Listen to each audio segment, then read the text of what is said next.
Not necessarily useful activity.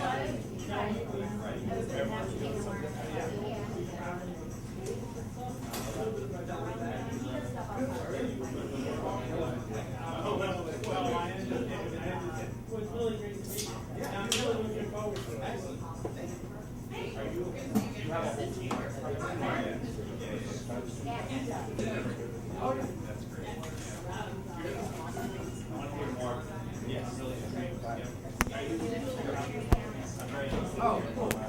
We're working with law, but here.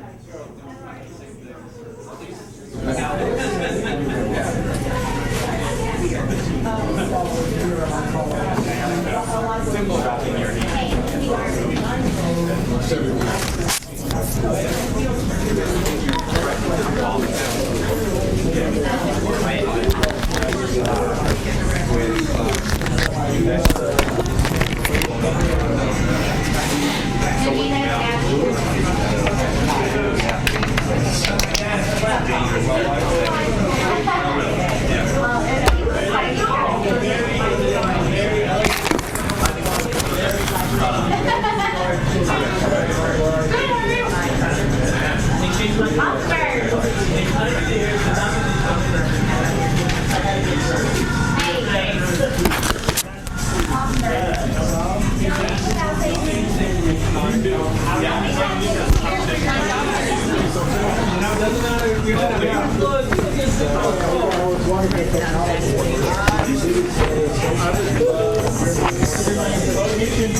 Are you finding it slightly off-putting? No, but I went on this whole I tried yesterday about the topic of another presentation, so I should get it. Go do it. That's awesome. And we can talk about this later. Are you the presenter for this? I am. I know it's hard to do this. Okay. I'm Miriam. Miriam? I'm Mr. Chase. It's nice Hi. to meet you. I'm running the live stream. Okay. And here's your mic. This is where all our audio is going to come from. So don't let them talk because they might say silly things. Is that what you're saying? Huh? I'm just being silly. Awesome. Thank you, Miriam. Yes, the light is green. I can put this in my pocket and be okay? Yeah. Just make sure the other part's really close. Got it. On it. Thank you.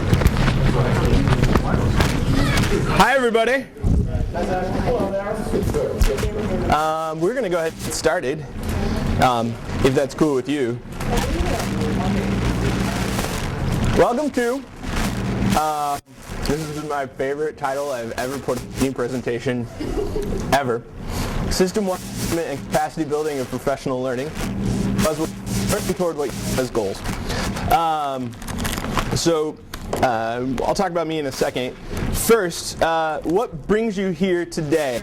Why this room? I looked at the docket. There's a great bunch of other rooms, but why here?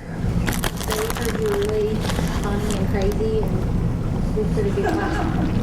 Awesome. Cult of personality. All right. Excellent. We didn't hear you were smart, but we heard you'd make us laugh. That's gotten me through a lot, actually. Other reasons you're in this room right now. Yeah. Besides the fact that I love you, it's also the title of the session is sort of my job. It's sort of your job? So I'm just going to figure out what it is I should have been doing. Okay. Because I know that the way the session will work is you'll tell me. Yeah, a lot of what I do is say, you're doing it wrong. Yeah. Do it this way instead. What about over here? Okay. No, Awesome. it really is. I mean, it's my job, and I got to do something to probably change my practice a little bit. Okay. Cool. I heard there was candy on the table, so there was only one piece and it's gone, so now. So you're thinking about leaving? You really shouldn't. Yeah. Maybe somebody over here will cause a distraction. I'll turn and you can just run out those back doors. You'll be fine. Over on this side of the room, reasons we're in the room. I work with school systems that are trying to do system-wide change, and it's hard, and I'm trying to get better. Okay. Anybody else? Yes, sir. I saw you speak at the Art Museum. Gosh.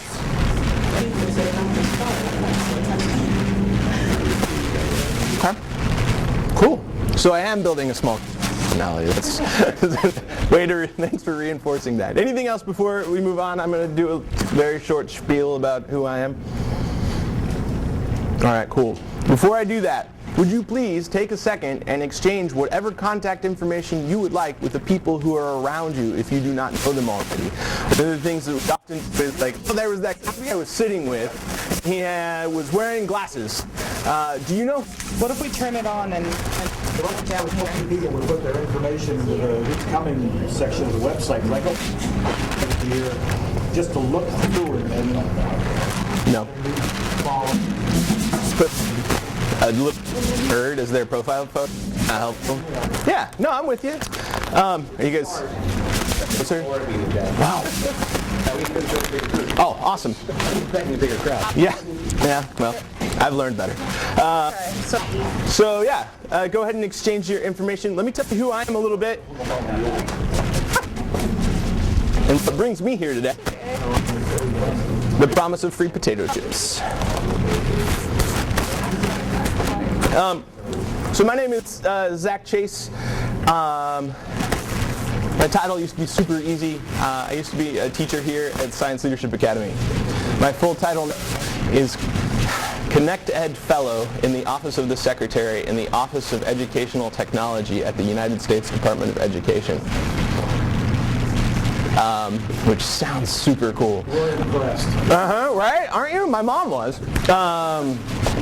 But really what I'm doing, and the reason I'm at the Department of Ed, is Congress requires every 4 to 5 years a report from the department on the state of educational technology, the National Education Technology Plan. And so I am the lead on that project.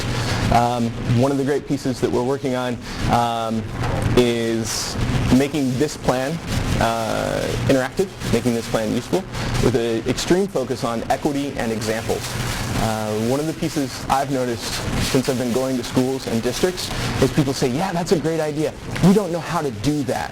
Or we know other people are doing it, but we're not super sure how to find those people. And unless you get a chance to go to other schools and districts on a regular basis, drawing and connecting those dots is really difficult. So that's the work that I'm doing. The work that we're talking about today is a project that was about midstream when I entered the department in August, a professional learning toolkit. Here's the best part. It's yours. You paid for it. It is. This is my favorite. I said this out loud after I read it. I was like, wow, the federal government made something that's really useful and practical. I'm sure no one will ever know about it because we're really good at that. Somebody the other day said, you guys are great. You just don't have a very good marketing strategy. And we don't. So this is my first attempt at trying to market a piece that you guys actually paid for.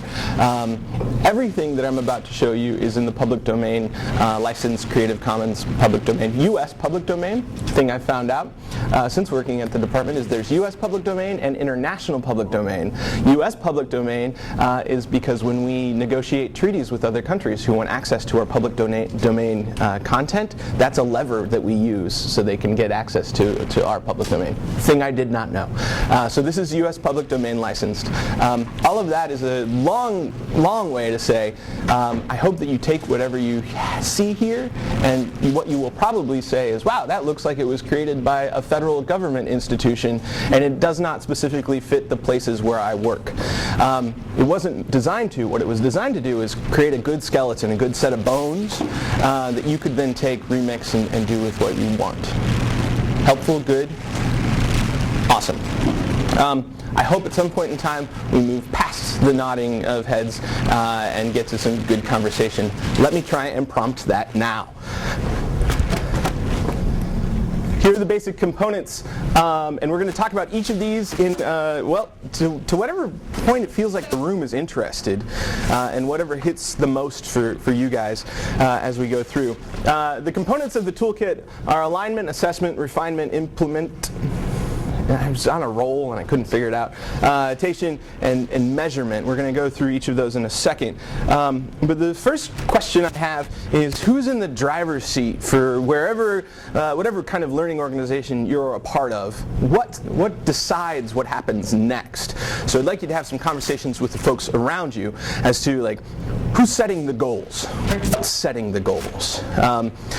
If you're in the school district of Philadelphia, you have a school improvement plan, whether you know about it or not. A lot of times we work with schools that are like, we have goals, and yes, the district requires them, and the principal filled them out when he was told he had 2 weeks to do it, and then sent it in, and that's the last you hear of a school improvement plan. So what are the guiding documents around your institutions that help you decide, or actually explicitly state these are goals we have, not just around technology, but everything that is in your organization that guides those goals? Go ahead and talk with folks who are around you. I don't know if you're going to have a lot to talk about. That's okay. All right. So in our school,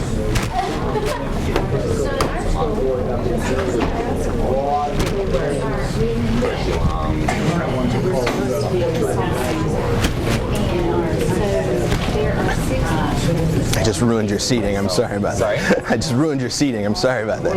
Last year, these are assistant principals,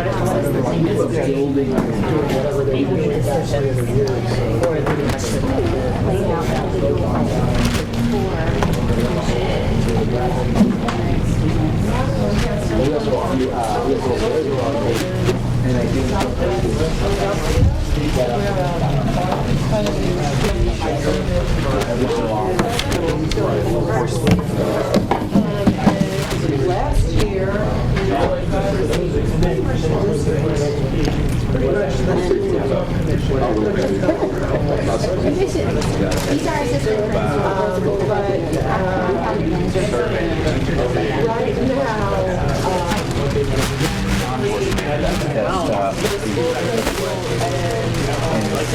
I get the feeling discussing what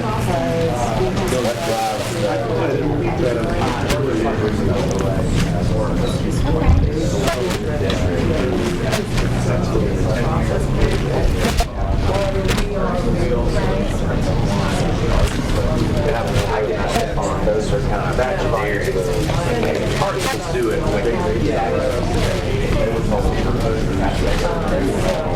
actually have basically fill in the blank. You choose what is set up with. So it's kind of like, okay, we're choosing this goal. If it's really something we need, is this individualized goal?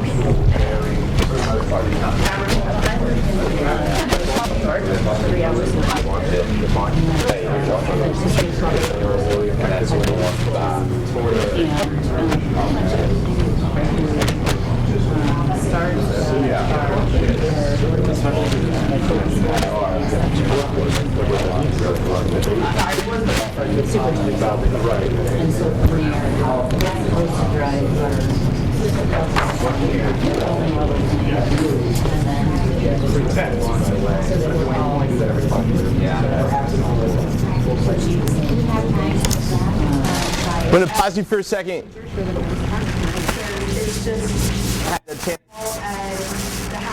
Table. All right, cool. A couple more minutes to talk. What I was going to do is, like, sort of, I think there's definitely persons, you know, there are leaders who sort of project what they want to come out of this group decision. It's not even a group decision. Right. I'm at an event school.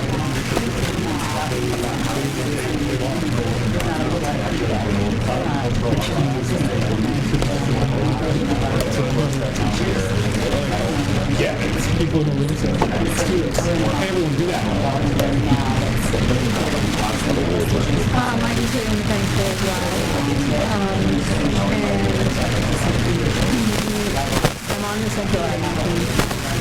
So I'm a teacher at the school, and one of the things that the central admin team talked about is that this summer sort of moving following school year was how to make it clear whether this was a decision that was basically lived with the head of school, did it live at the central admin team level, did it live in the whole community, and to be more clear about who is in the driver's seat, and sort of really identifying for each issue that's being discussed or decision that's going to be made, what level decision is on. Now, whether we managed to do that or not, I don't know, but I think it was sort of addressing this thing of, don't ask the faculty what are your thoughts about X if you've already decided what you're going to do. Or be clear, no, I'm ultimately going to make the decision, but I would like to know. And then they'll make the decision, but it ultimately will be mine, or ultimately will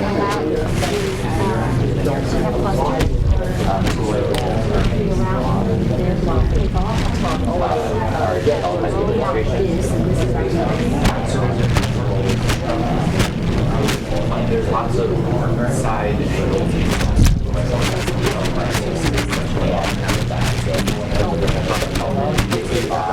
What's it like this are?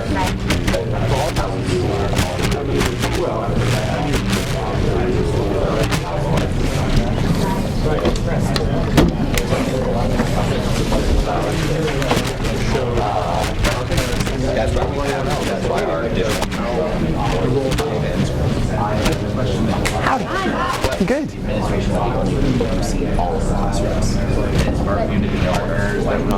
it's not what our needs and strengths are. I don't know whatever needs and strengths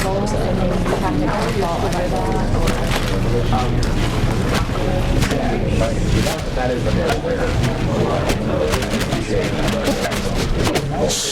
So I'm going to cut the conversation artificially short because we are in a classroom and that's what teachers do. But hope that you put a mark on some questions that you have. One of the other pieces I think, no, that's cool. I just keep talking. We get people to listen, right? One of the questions I want you to your head now. This is the first time as like tables, small groups, we've talked to one another. How many questions did you ask as their districts? And really thinking about how were you listening? Were you listening to be like, now that person has said their thing and it's my turn to talk? Or are you listening for like, what am I curious about what they're saying? Is this an opportunity for me to learn? So just kind of weaving that in as we're moving through today. What I'd like you to do is on a scrap pixel or a scrap piece of paper, I'd like you to do 2 tick mark lists, and you don't need to actually write anything other than plans and planners. Okay? Does that need to be like not a 1-to-1 ratio? No. I'm assuming there's not a 1-to-1 ratio.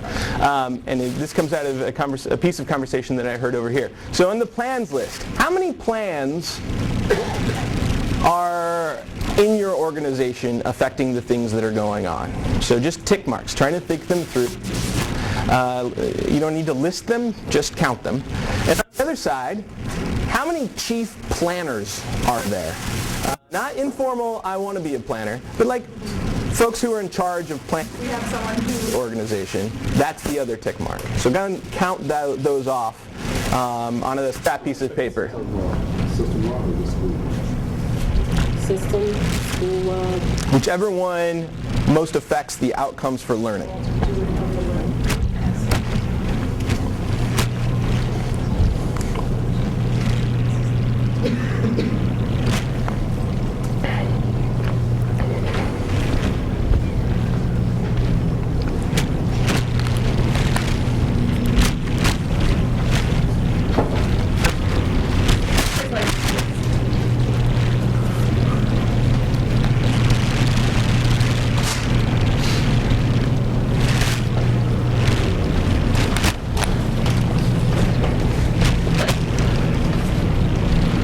When you think you've got both lists complete, stand up for me, please, if you are able.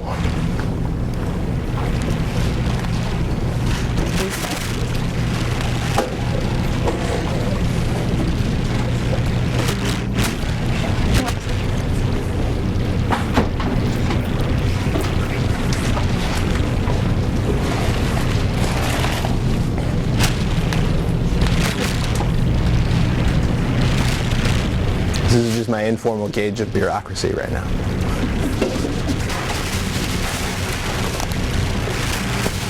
Yeah, so. Then we'll all stand on the tables. Teacher,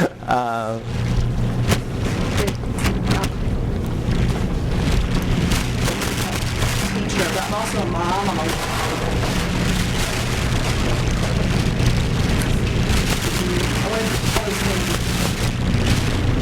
all of that.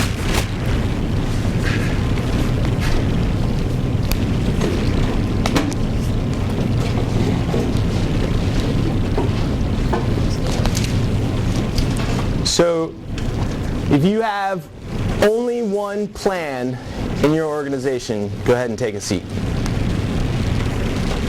If you have 2 plans in your organization, go ahead and take a seat. 3 plans?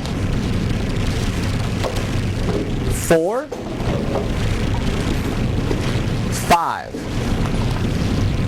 6? 7? Oh my gosh. 8?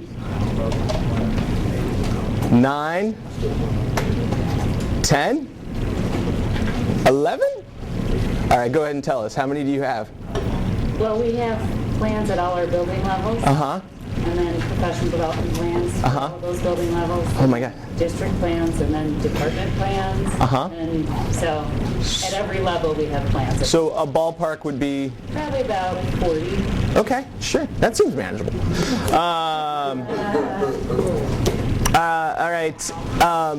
Anybody have fewer than 5 planners? Fewer than 10 planners? Okay. Fewer than 15? Fewer than 20? Fewer than 25? Who hasn't raised their hand yet? So 40. How many? It's hard to count.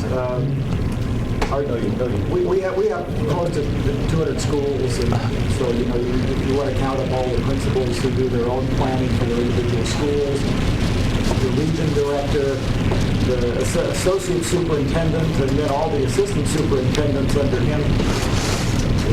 We're talking a lot of people. Yeah.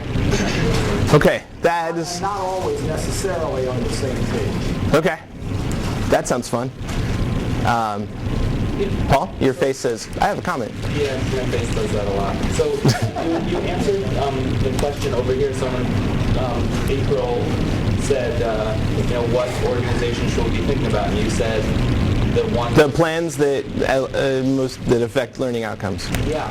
And so I was beginning to think about like the teachers union and the school district, and I thought, oh, well, the one that most impacts learning outcomes I'll just go with like a classroom. Uh-huh. I thought that like maybe there's 3 or 4 plans in a classroom, right? Like a lesson plan and how you engage with families and how you collaborate with other people in your building. And then I started thinking about all of the planners that get in there, like the outside district offices and state and federal laws and all those kinds of things that end up like shaping that plan and not sort of depressed. That's what I'm here for? Yeah. No, I just stopped thinking about like a specific organization and more about like where the learning. Any comments about the conversation that we just had in small groups, or the counting of the plans and the planners before we move forward? I feel like we need to narrow down what we mean by a planner. Okay. Because there's a lot of inputs that go into a planner that doesn't make them like noun person planner. Uh-huh. Like I look at my list again, it could be like 100, but I have 5 because I bucketed some people, bucketed some organizations. So when we're talking about planners, like exactly how granular are we talking about? How far did you want to go? As useful, I guess, is the thing to talk about. Yeah.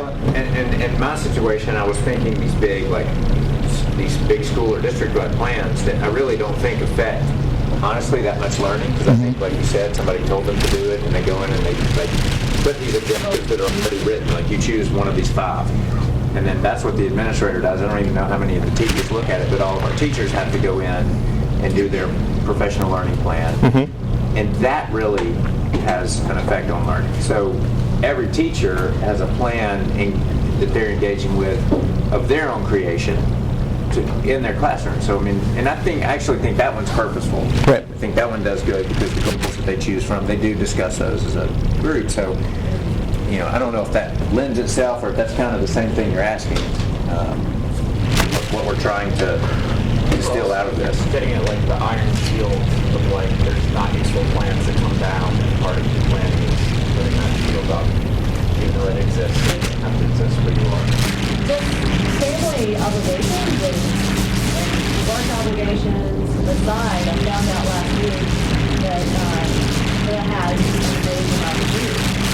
I think that is a fair point. I'm actually not going to do what you want me to do. But I will say, as we go through this rest of this conversation, do that for yourself. Like, what is the most useful piece for the system where you have the most agency in that system?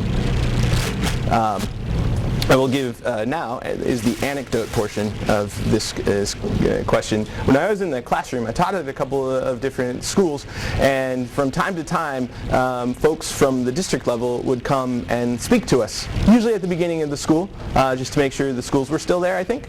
Or that's how it felt, because I would raise my hand, being a bit iconoclastic, and I'd be like, could you tell me what 3 measures of success are? Just 3. Maybe more, maybe only 2. For me as a classroom teacher, how will I know that I'm doing well according to what you hope happens in this district for the school year? And to a person, I had a lot of non-answers. Nobody said anything that reflected what happened in my classroom or what happened in our school on a regular basis. And that was really difficult for me to kind of process. Knowing that there is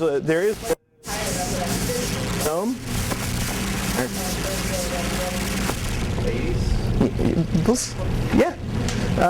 Ours was probably platinum. Not to be one-upping.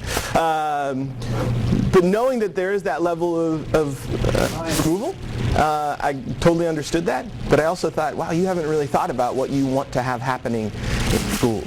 And that was troubling to me. So now I'm going to take us to the resource that I promised you was hopefully useful, developed by the federal government. And the website is tech.ed.gov/professional -learning. Felt like that was about to get me like tomatoes thrown at me. So tech.ed.gov/professional-learning. It looks like this. So if you go there and click on Future Ready Schools Professional Learning Toolkit, it'll take you to this site.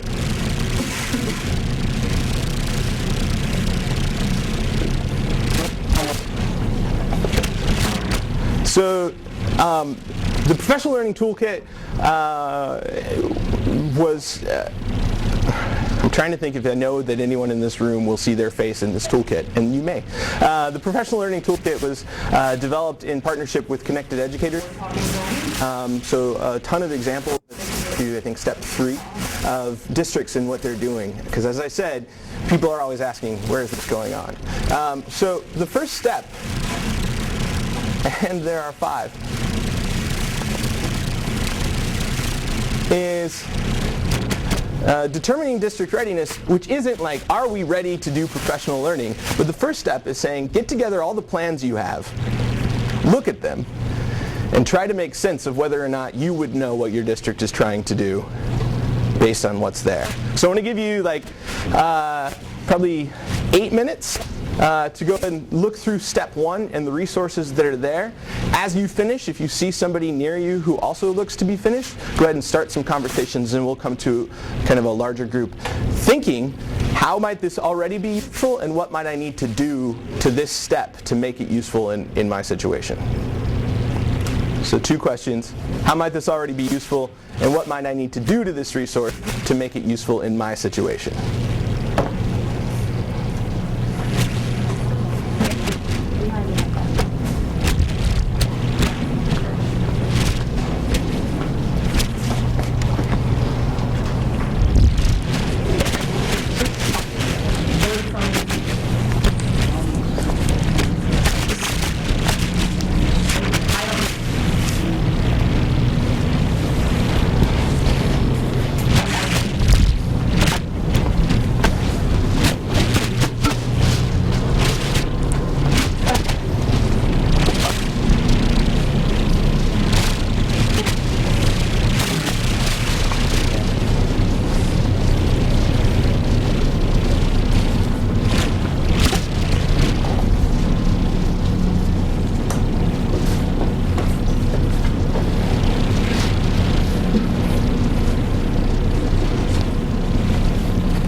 to talk to you about the manual. I'm Judy.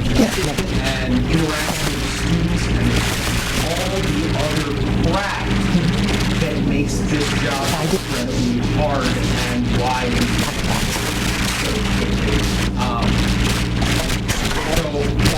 beforehand, but we're not quite sure how many people can do it.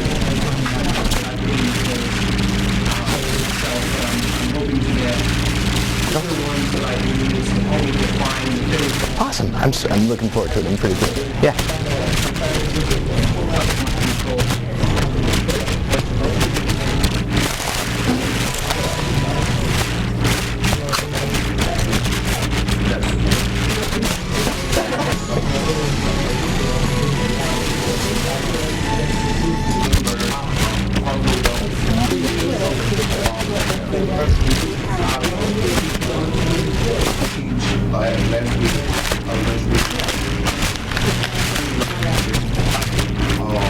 Very excited.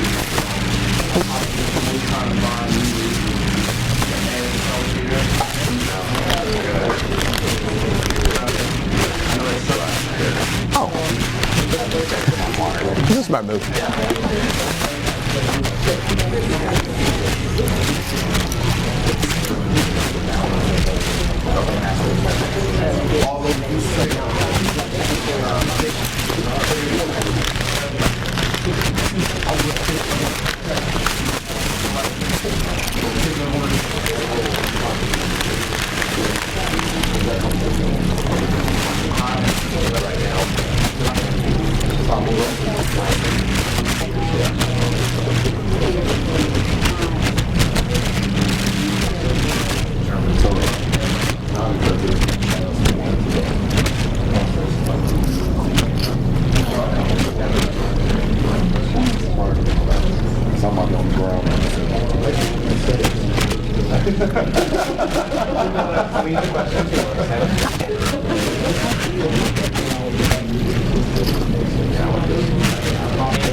If you need something, pretty much.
Now I'm going to artificially interrupt the process that you're doing again.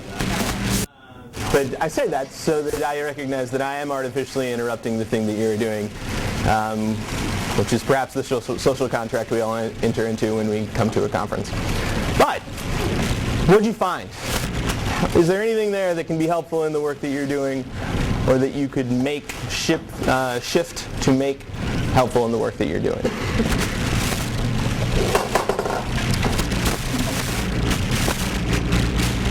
Phrase at the bottom of the thing when we talk about how you get ready for the STOM assessment, and included the phrase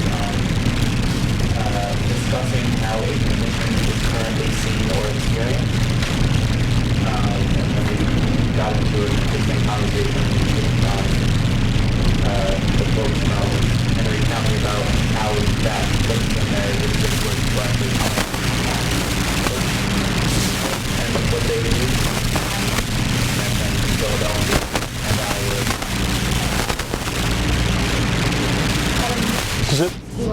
So I'm going to take some pronouns out there. Come to ask them. Who? We are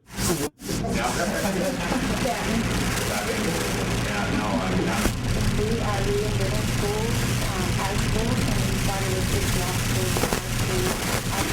one of the last schools. So after 16 days, established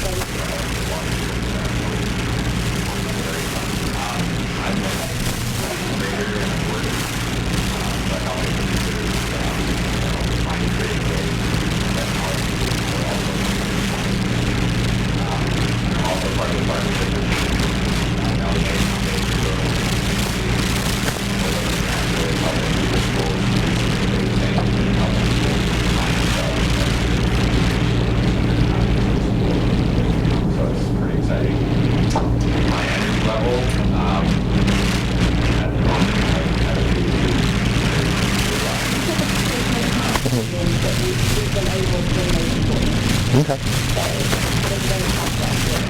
And why was that shocking? It's shocking because in my context, the way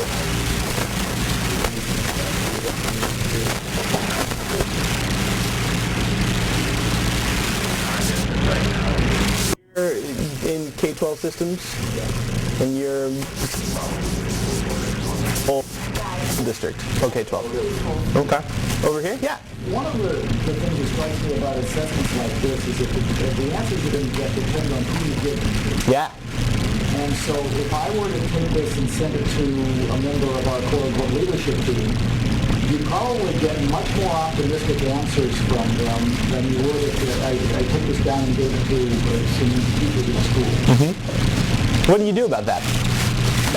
I don't know, because the communication between the two is not a straightforward process. Mm-hmm. It filters through a lot of different people going up and down, and so I don't know. Okay. I mean, and I see your head is nodding vigorously over here. I'm thinking about it from my perspective. I was telling him how much we were trying to do school, and one week was fourth year at SLA. It has been a really challenging year for me, but I think we're coming from a place of we've learned some things along the way, and we're here to learn from you as well. So I think for a moment we're just going to share what we asked you to do. We're going to do a little bit, and plus share a couple of things that we do to sustain our lives, our professional and personal lives. And for me, as an English teacher, this will sound cliche, but and very predictable. For me, writing has been a very transformative thing for me. After attending the Summer Institute with the Philadelphia Writing Project through the National Writing Project, I really found a way to process the chaos, the challenges, and the things that were not working in my classroom. Good questions. Good. Keep those. A minute, 15 minutes, 5 minutes, even a note on my phone about things that I was feeling, because I think one of the things that we often don't talk about emotional toll of interacting with about and 20 different people in our lives that we have an ongoing relationship often for multiple years, and for someone like Billy for 4 years and beyond, I think we often negate or don't give enough credence to what that can do to a teacher.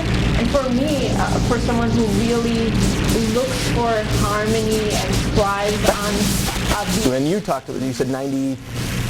energy that I do for my students, one that's not happening, it's really important for me to recognize it and process that, and for me, reading has been one of those things. And I have a few other tricks that I personally use, but I'm gonna stop there, and I'm gonna give Lily some time to share her, like, sort of what's going on in her life, and perhaps two strategies that she uses.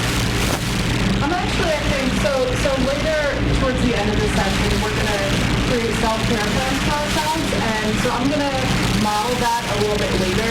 And so right now I actually just wanted to share a story, and, I walked into this thinking I was going to talk about something else, and then, so we're at home right now. A lot of people talk about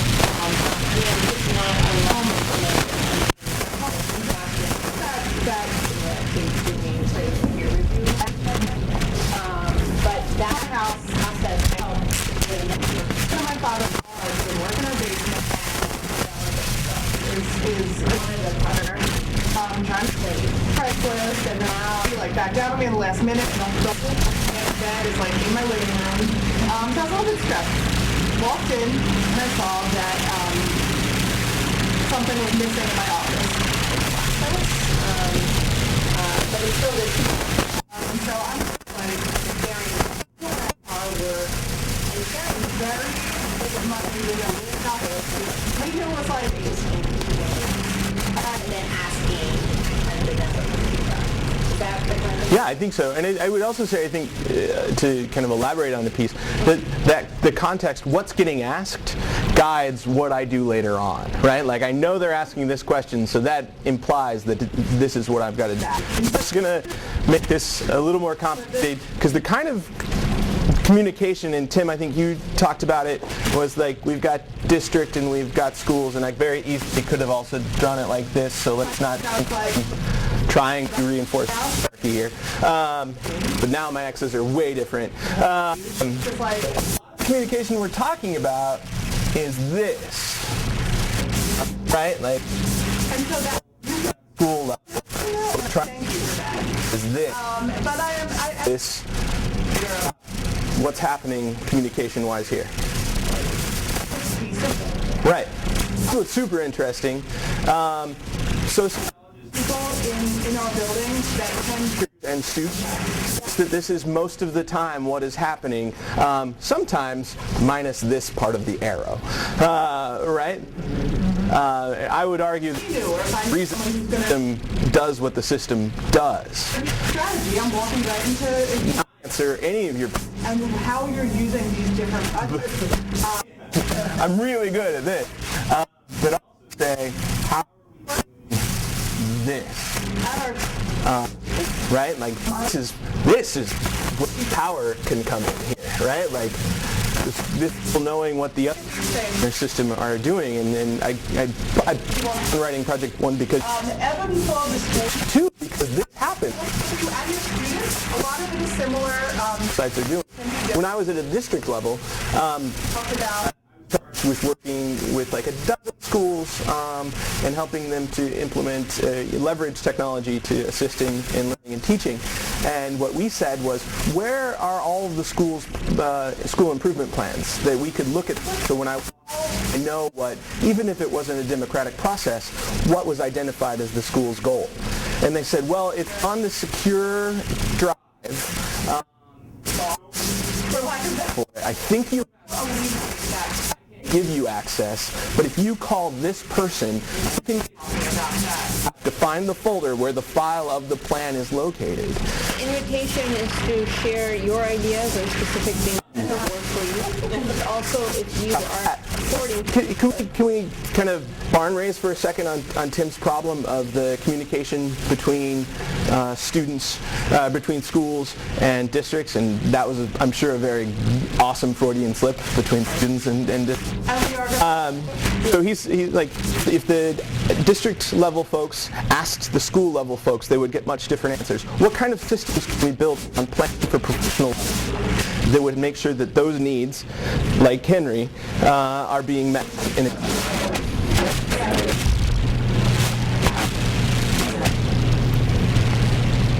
I would just say, when you were leaving with someone like problems or what you're struggling with, I mean, naturally, I actually tell you. May not be accurate for that reason. So there's a whole bunch of things going on. So to me, collecting some data from... If you want to, go for it. Having maybe that, you know what I mean? Looking at sort of lay down.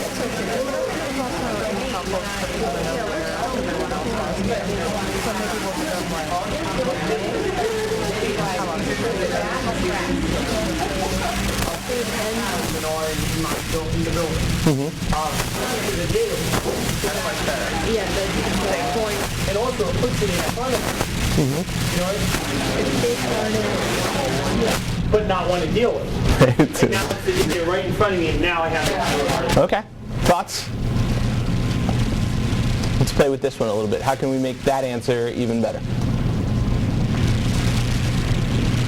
I'm thinking about the difference in the systems that I think Joseph and Tim both work in scale and size, and that there are some tactics that work when you have a few dozen colleagues and you can collaborate, and when you have a few hundred colleagues and you can collaborate, the tactics need to change. And so I'm trying to think of like what is the value or the strategy that can have different tactics that work, but like what's the essential thing that works no matter what the size of the is. And I think one that has to be a thing.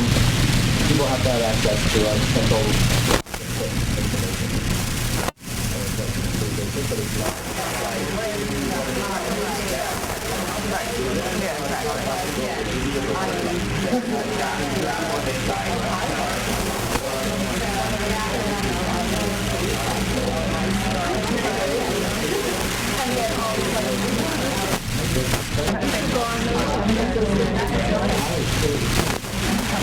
It rarely involves parents and community or even students.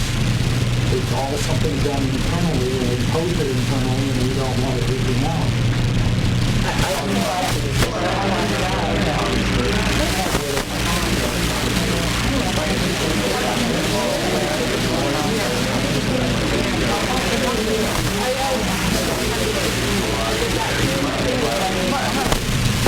Too often these documents don't have any meaning for the audience.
more traditional, but also not Christian.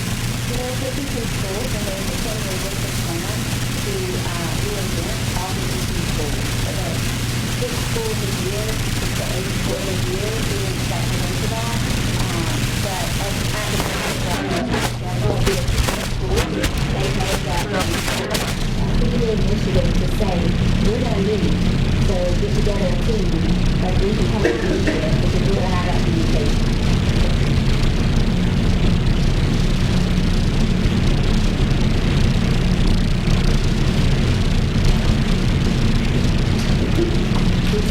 Yeah.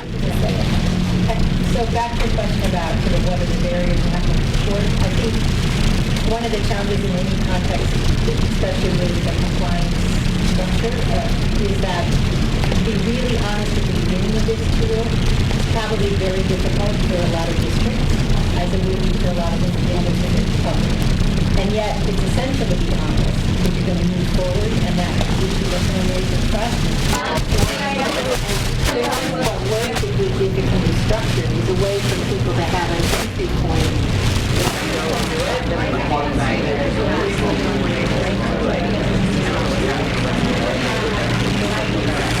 Because there are people who know so much, and you sort of let somebody not know and say, you know, I've never used this tool. I need a series of workshops on how to use Google tools. Well, it has to be non-judgmental. So I don't know how to structure that to make it possible, but that seems to me always the thing that works, when you can find an entry point where people can be honest about what they do.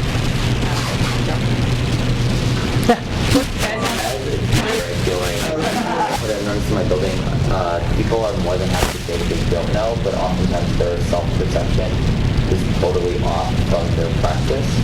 So teachers oftentimes leapfrog ahead and say like, oh, I really need help with X, but when you think about all of the skills that come before that, they haven't shown mastery or strong competence in those areas. So a lot of tension in our school is teachers thinking like, oh, like I'm playing like I can play in the NFL, and the administrators who see all of the classrooms and can see all the teaching across grade level and content areas, because they're like, oh, no, you're in the PE leagues. Like, we have a lot of things we have to tighten up in our game before we can start playing Sunday night football.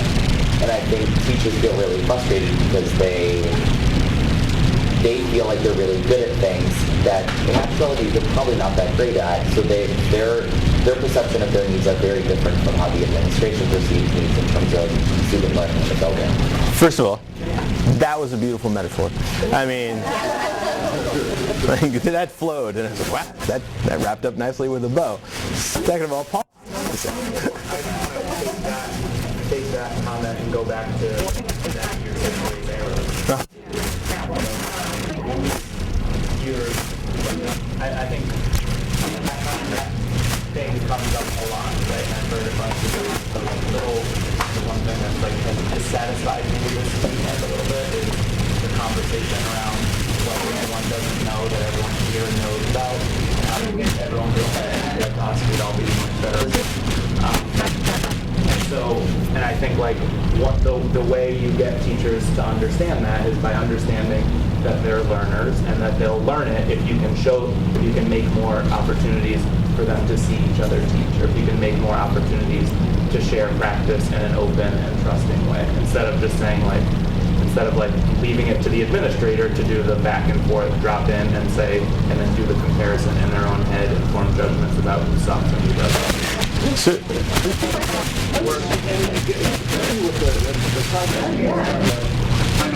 In my experience, that's where the true professional learning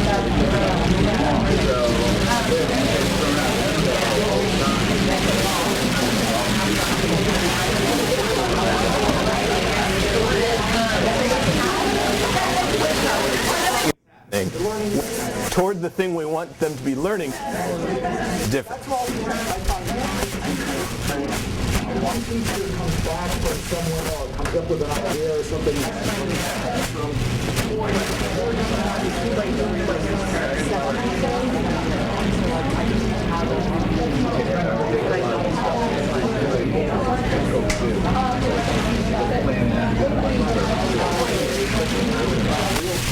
Right.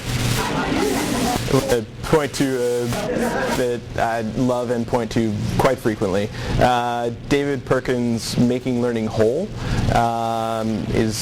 speaks to a bit, and I don't know your name. Speaks to quite a bit of what you're saying, Steve. Talks about the junior version of the game, and I think it also.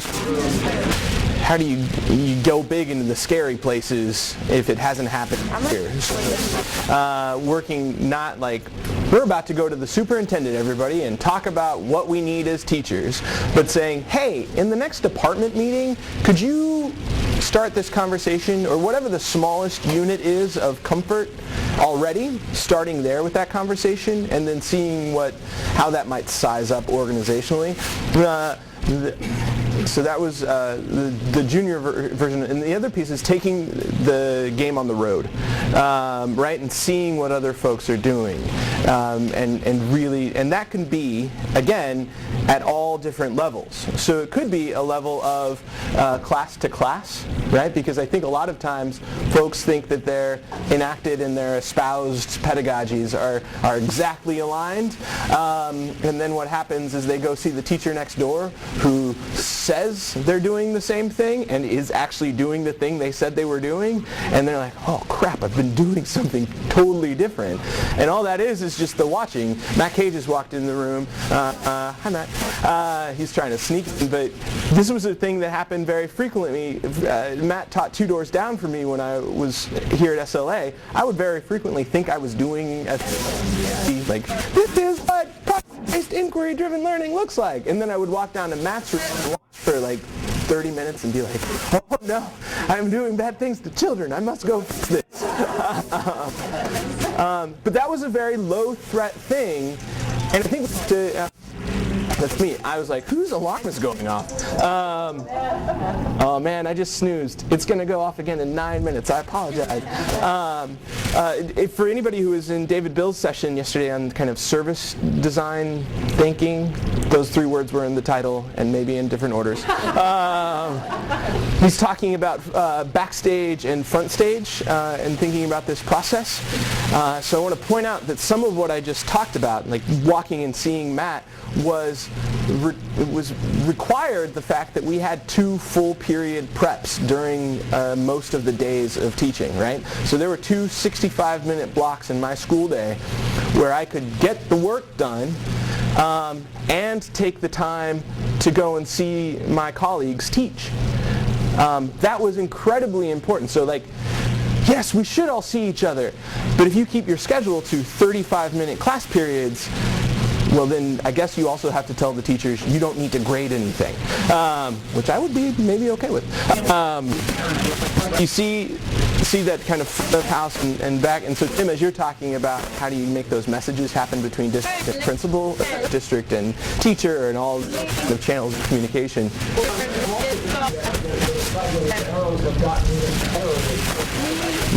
It used to be, before we had that, it didn't happen as often. It happened, you happen to know somebody at another school. Right. You happen to be able to go out the hall and see somebody teach class.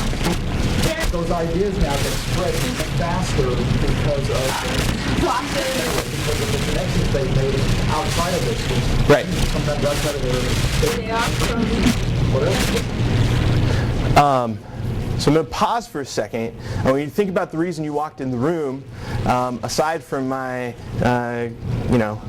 wonderful, charming persona, what were you hoping to get out of this 90 minutes together? If you haven't started moving toward that, I want to give you a chance to write it down in your brain, write it down on your screen, or write it down on a piece of paper. Here's what I need to get out of this, and encourage you to speak up and say, hey, here's the question that's lingering. I've noticed that maybe we've had not the entire room participate. Don't take, that is not shutting down the people who are talking. I'm trying to navigate this space. Some great ideas from yeah. But I want to make sure that you're thinking about what is it you want, because I'm willing to go the way that you need to go for your needs to be met. I just need to know what those back to the document. And I want to show you something that made me super excited when I read it. And this might not be the right one, but we'll see.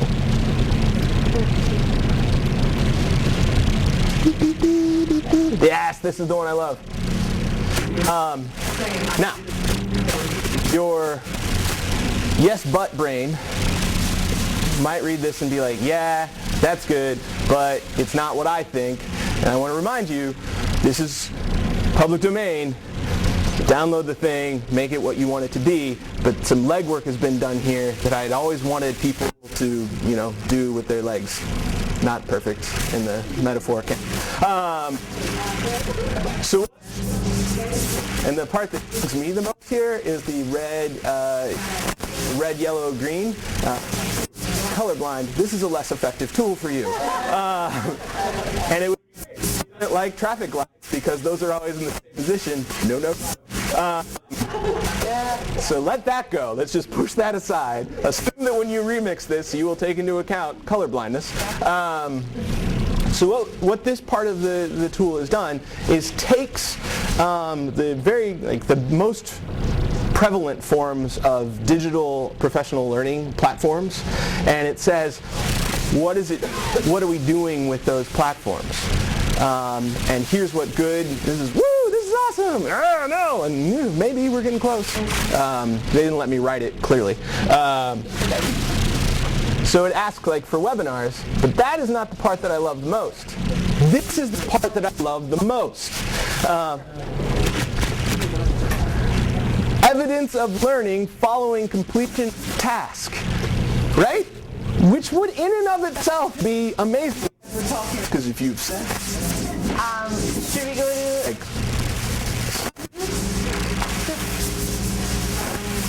harder? Well, I just said low level, medium level, and of learning. So it's asking, hey, at the end, how the evidence I'm pulling back for this. So we have a lot of improvement plans, continuous improvement plans, improvement plans. We have forced upon human beings. But this is the place that says, hey, I'm going to do a webinar, and at the end, it might look good as far as impact of my participation.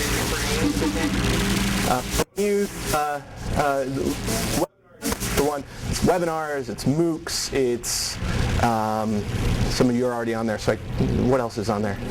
Screencasts, that kind of stuff. I want to let's get the high level here, and I want to look at this for a second and see what the collateral benefit. Let's start with blog post with deep reflection about what was learned.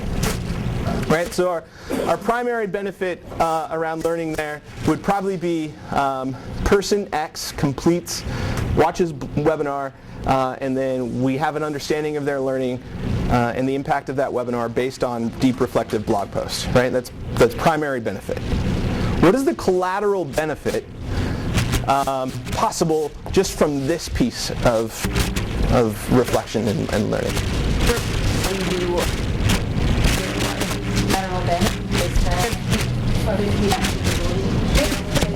Reflected on, maybe it'll generate some conversation in the hallway, and then the greater world is on what you've experienced, and can give you some reflection back on it. Okay.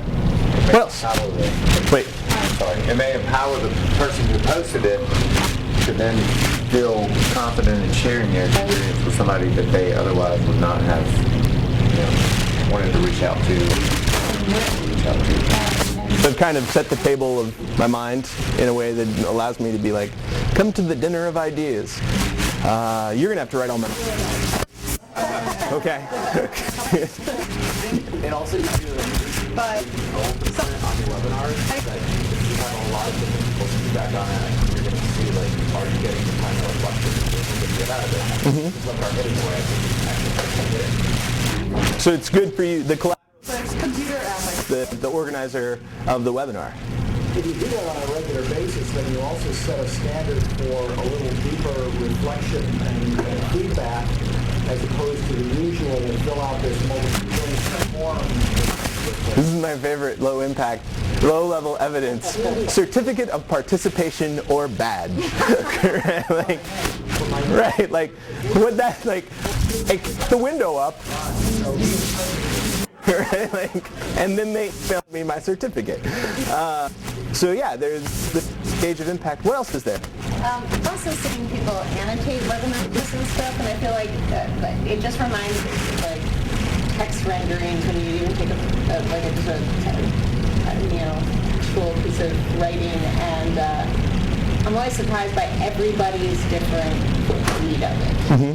And so then when I see how people read webinars, even though it's about ostensibly X or Y or Z, like people really take different things from. And so I'm always I love to see what people take from different things, and the collective knowledge, it just reminds you.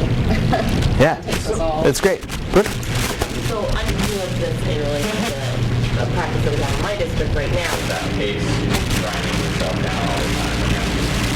That's like, Can earn is by watching one and then reflecting form in our system. But their thoughts or reflections aren't shared. It's just, we're logged into. No, I think that we get that thing okay, and then it takes a couple days off, and then, rest, and then you're back to watching movies, and then takes a couple days out of vacation.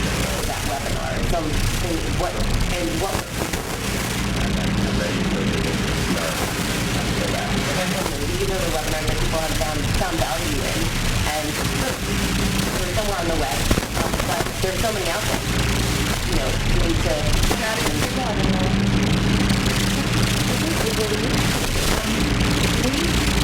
There are obviously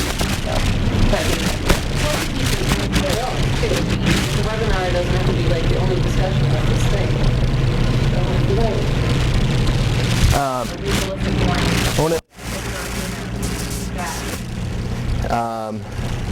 I'm going to read this out loud for those who... documented finding effect on students related to new knowledge and skills resulting from participation. I'm going to skip into teacher mode here. I'm thinking about how that would look in practice in a traditional district who is like, yeah, do this is great. And I would say, please no, don't make me do that. Right? Because what would that look like in a traditional kind of way? Well, I can tell you.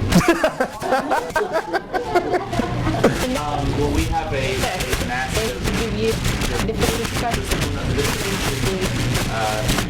just before cycle of the evaluation system happens, teachers are required to upload artifacts of their practice aligned to the standards of the rubric of effective teaching. And it is...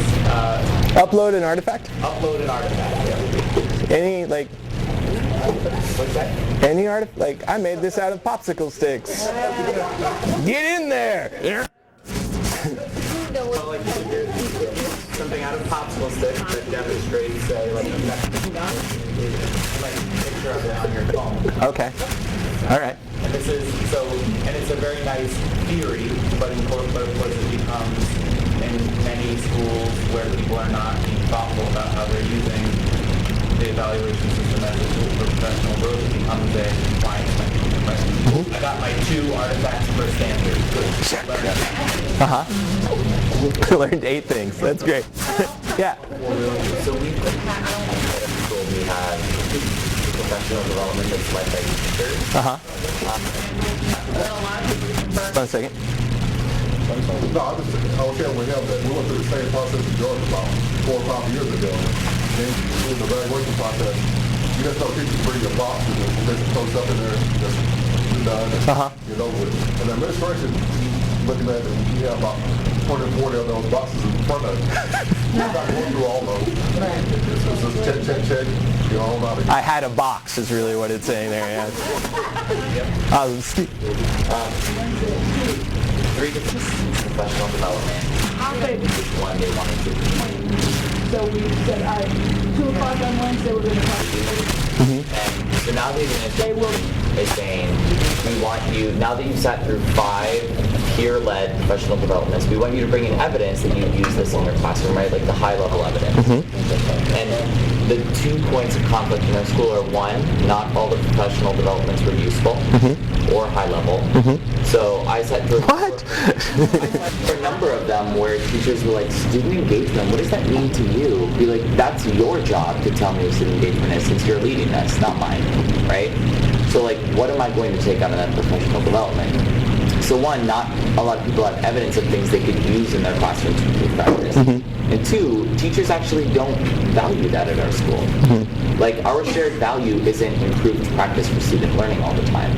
Teachers oftentimes have said, like, well, if I think about it, isn't it really great to like think about new ideas? So we have this sorts of tension. It's very Dora the Explorer. Yeah. There's this value, there's a lot of embedded values in that high-level evidence that aren't exactly matching the high level of thinking that goes into developing this professional development. Yeah. Yes.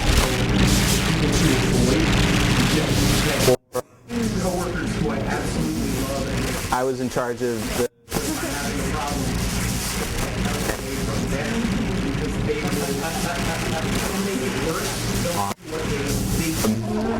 So what we did is we did something very similar and said, what's an area you...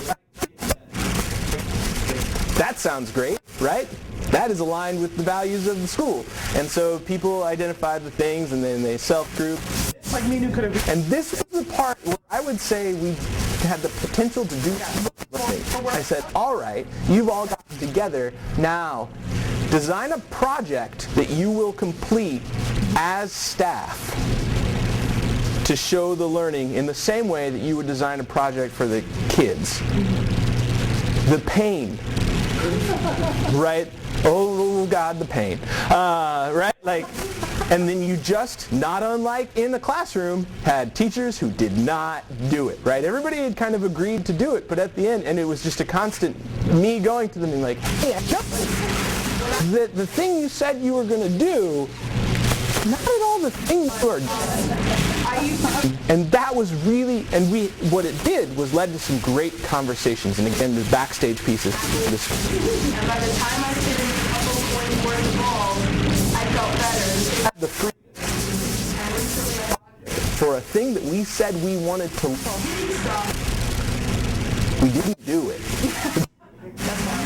What does that mean, and how does that? Right, for me.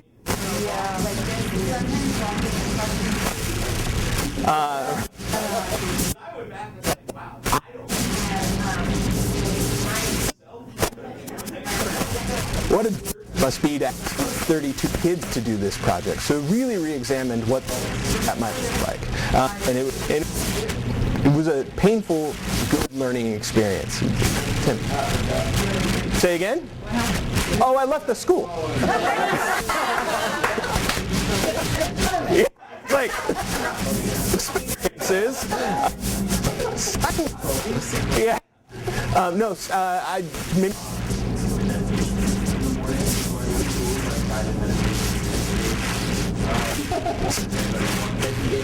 Like, what, how did, yeah, professional learning. Yeah, what happened after that? Where did that go? Well, we did presentations. Yes. But we did not line up. We did not do the projects. Nobody was like, oh gosh, I've made something I'm super proud of. I can't wait to share it. Well, some people were. Forget it. I don't, in our group, we got a lot of, I was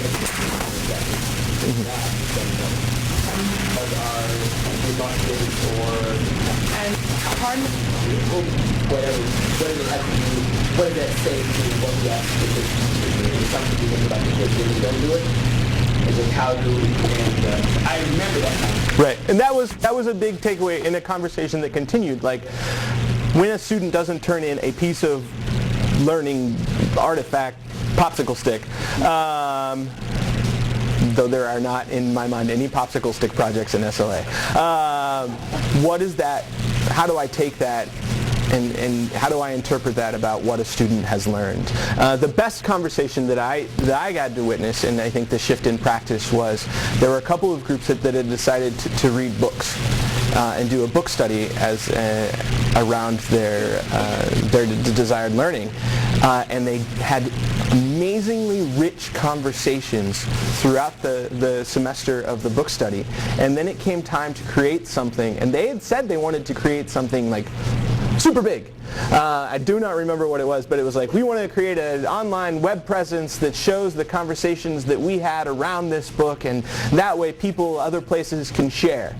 And they got to the end and they were like, we don't need that. Right? Like, we all agree that the learning has happened and we can all speak to that, and we've reflected on this practice. And so that shifted some practice in the classroom of like, oh, maybe the learning along the way is the learning I need to capture, or maybe we're building things in pieces, or maybe we collect the things that have happened along the way, that it doesn't need to be, and I'm building this after I've done the learning, but I'm building this as I do the learning, is a different way that shifted practice. Thoughts on about how my and is this helpful? Not just this, but is this? Am I wrong in thinking that it's helpful to have somebody have said, when you do a screencast, here is a useful piece of learning afterwards? And you're shaking your heads. I asked the question, am I wrong? And now I'm confused as to what feedback you were giving. This whole random thought, I almost say that before. People kind of what if webinars?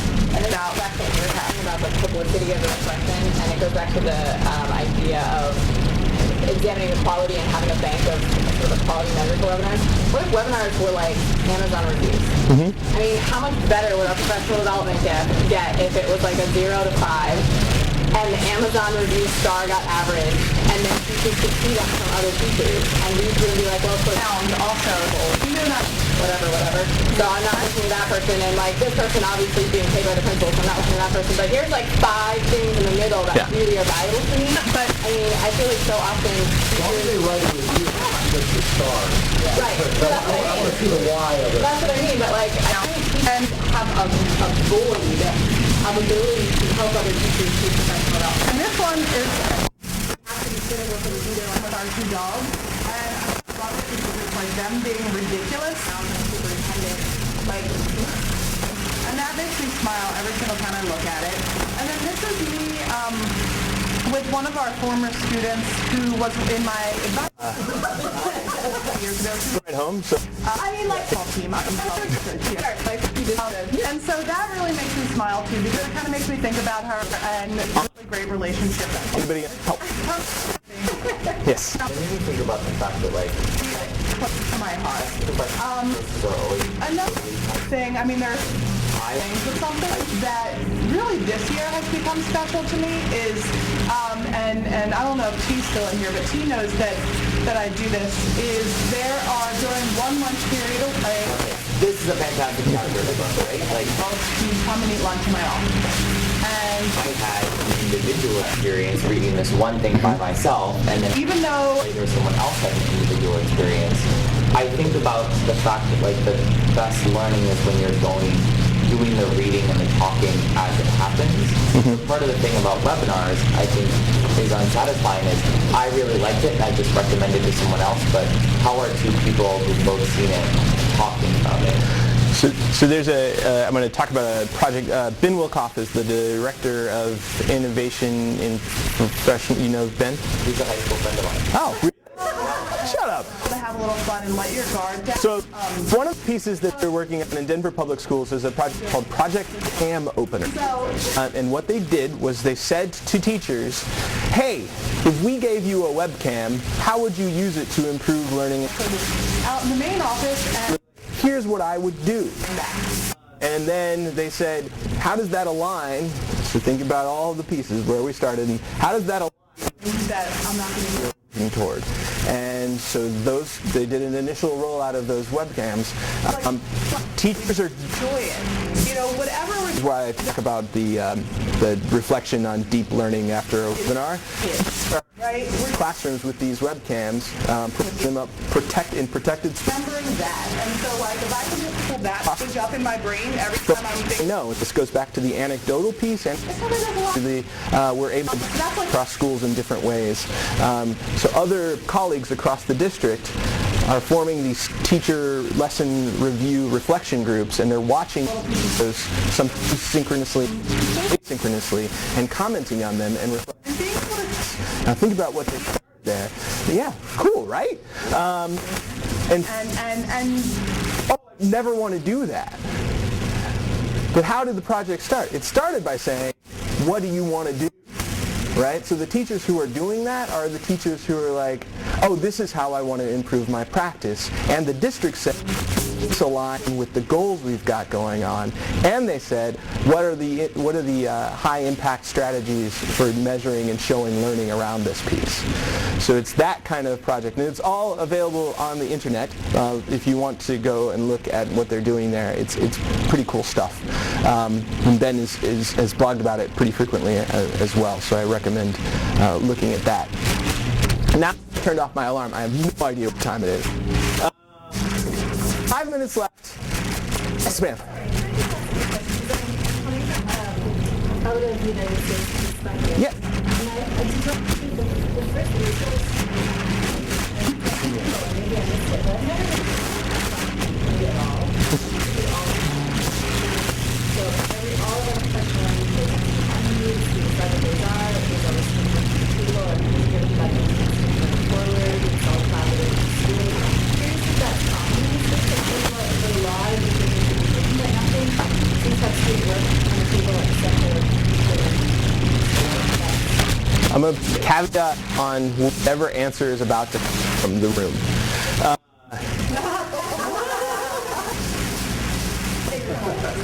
Common in the States, we have 16,000 each under a different control. Like Philly has a resource school reform commission, which is appointed. Right, and then so you've got a lot of elected and democratic, and so the answer is whatever they say is reflective of personal and lived experience. Yeah. Yes. So does anybody want to talk about whether collaborative inquiry is happening in your space? No, it's not, or no? All right, so no, it's not happening in the U.S.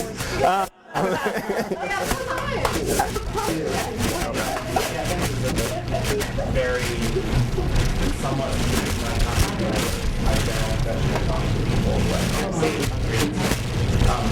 what I think you're talking about, but one of the things here with work at that method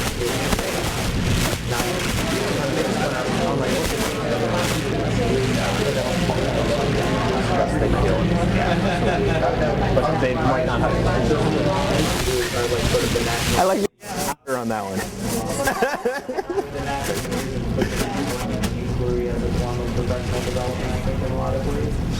But it's not always adopted by school districts. And then there's a huge trend in data inquiry. So instead of looking at students, looking at numbers to drive improvement, because the goal, because our whole system, and I think this is a fair statement to say about public schools nationwide, are entirely aligned toward improving numbers, improving standardized test scores, because it's the only measure that matters. So everything is looked at through numbers, you can improve numbers. I was just going to say, we would have collaborative, this is an example of this alignment. We would have it at the school level. We would also have it among principals at a district level, because they would be bringing together what's going on, so they can use their evidence. It would also be regional level, so 8 or 9 boards would have people that support them. They would come together and do collaborative on their area, and then provincially, doing collaborative on what they're doing. So it's all in nested collaboration to find evidence that the evidence that what they're doing is being mindful of the language that they're monitoring the system, although the teachers are struggling with how to so that when I heard the alignment piece, I wondered if there was a similar situation. Sometimes.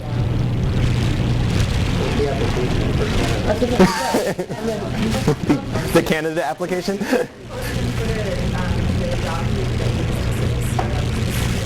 Yeah. I think a lot of this goes back to training and never.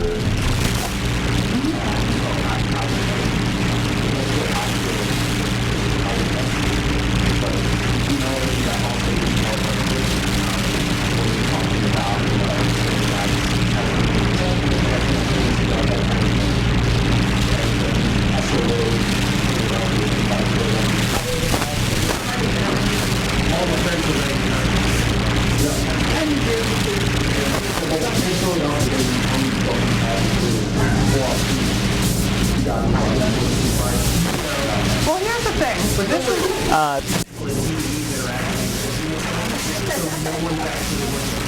the what?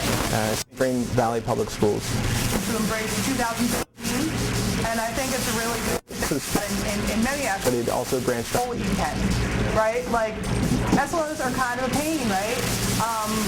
But keystones are kind of a pain, but control what you can. Like at this point in time, SLOs are going to be here. So what can I do to minimize the? We paid, and we said we will compensate you for this.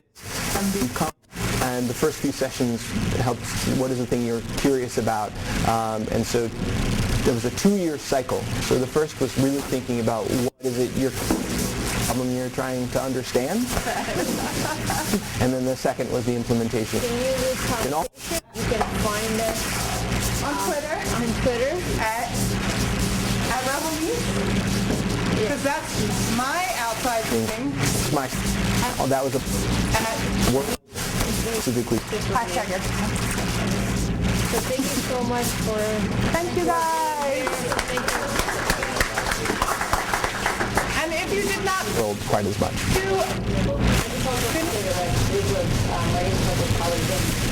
the writing project goes along history of student work, and there's a group of colleagues who's Troy Hicks, who's fairly famous as an author, and some Christine Compel and a few people in Philadelphia who have been actually looking at student work online. So they are both looking at digital artifacts and multimodal artifacts or artifacts collaborative.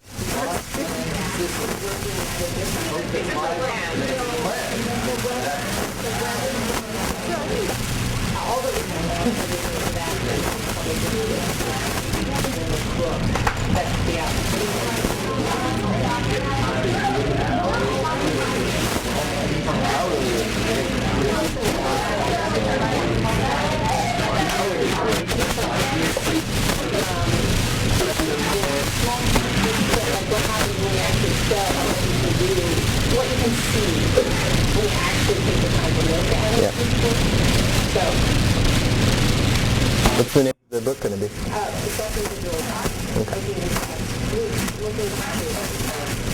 All right. And when will it be published? Okay.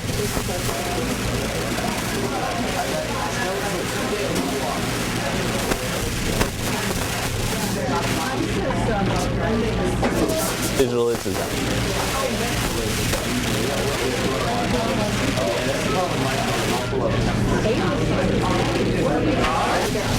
Let me tweet out a couple of examples. Yeah, that are always helpful. So we, I'm sure, are over time. Thank you for sitting over time with us. I hope that you feel like this is.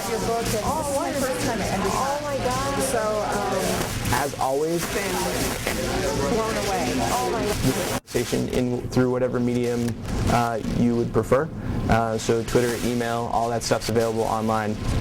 Thank you so much for spending an hour and a half with these fine folks, and hopefully you have contact information for the folks. Have a great day.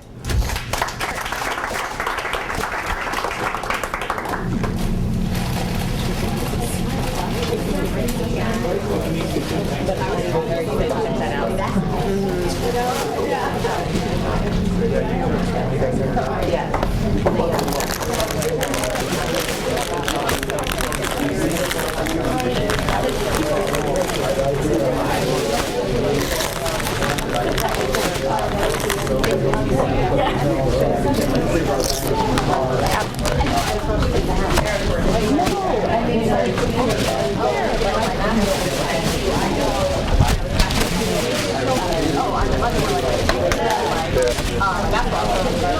loved it, but I put it on the side everywhere. I wanted to